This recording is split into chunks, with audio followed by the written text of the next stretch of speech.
Blazers beat the Pacers, and the Mavericks went on a 28-0 run to beat the Warriors. This is significant because those are the two teams that sit at 6 and 7, trying to stay away from a play-in game. Right now, the Mavs have a one-game lead over the Blazers. Jalen, when you look at the future, about 10 games left, which team do you think will be playing in the play-in elimination, and which team do you think will be the number 6 seed? Did you see Luka? And I want to frame this for everybody. Okay. There's a player that once played in the NBA. His nickname was Black Jesus. Earl the Pearl Monroe. Uncle Earl? I'm not saying that Luka is Earl the Pearl. What I am saying is when I see their size for guards, their skill set, how they put people on their hips and flirt with triple doubles, their body types, it doesn't seem like they ever are sped up because they're not the fastest and they're not the most athletic. I can't front Jacoby. When I watch Luka, it reminds me of what Earl the Pearl would look like in today's game. And I love it so much. Look at how he's filling up the stat sheet. Look at how he's filling up the stat sheet. 39 points last night. I think that they're going to get the 6th spot. They're getting the 6th spot.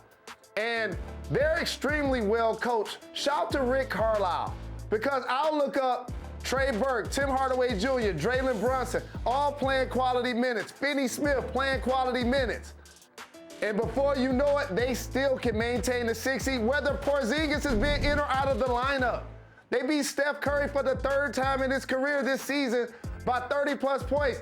They was waxing. It was wild. Watching the game, I was looking at the score like, is it 70-48 right now? Like, I just couldn't even believe that was the actual score.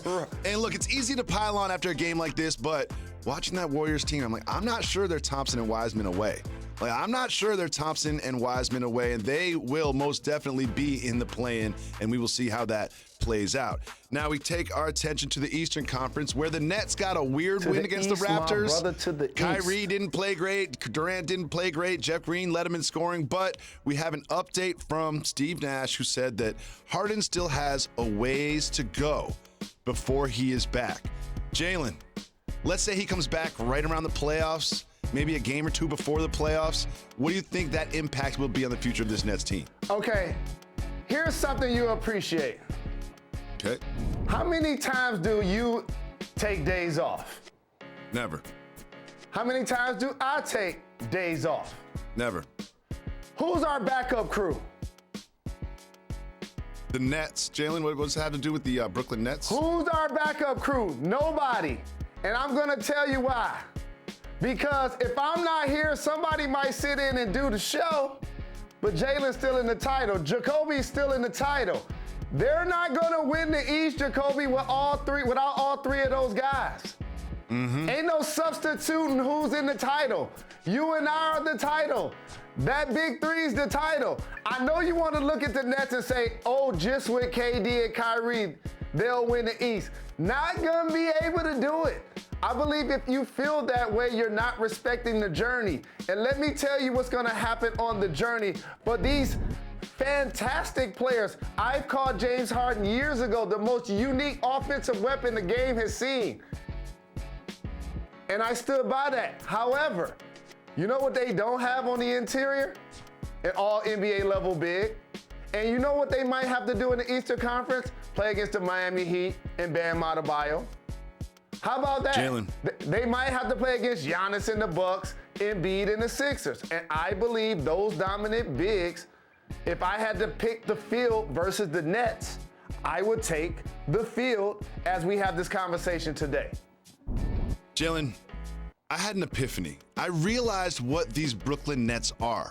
The Brooklyn Nets are an NFT. The Brooklyn Nets are cryptocurrency. They're Bitcoin. They're like an idea that you know has value, but you don't really understand and you can't touch. Like, there's cash that has value, and then there's cryptocurrency, which is like a hypothetical thing that is important and has value. And that is what the Brooklyn Nets are. They're an idea of a great basketball team. They're a concept of a great basketball team, yet we've never seen them as a basketball team. That is how I view this Brooklyn Nets team. team, but I'm not ready to count them out yet. Much like Bitcoin, the value keeps rising and rising and rising and becoming more prominent. And yeah, sure, Harden's a ways away, but that doesn't mean he's out for the season. And if all three of these players are on the floor, there is not a team in the Eastern Conference that will beat them in a 7-game series. The Nets are Bitcoin. Invest in the Bitcoin now. I like what you did there. Invest now in the cryptocurrency. I like what you did there. Moving on to a team also in the Eastern Conference, but performing way below expectations, and that are the Boston Celtics. Now, I have to say they were without Jason Tatum, Kemba Walker, and Time Lord. However, they lost to a team that has lost 14 straight games and isn't even trying to win. They lost to the Thunder. Jalen Rose, what does that mean to you that this team, although missing some star players, lost to the Oklahoma City Thunder and ended their 14-game losing streak? You know, the conversations we have on and off wax. And what we were saying off wax about the Celtics recently spilled onto wax. Oh, put it on wax, Jay. We didn't need this game to actually happen to say what we've been saying. Say what you said yesterday before the game even started. The Boston Celtics have been my most disappointing team in the NBA this season. They truly have.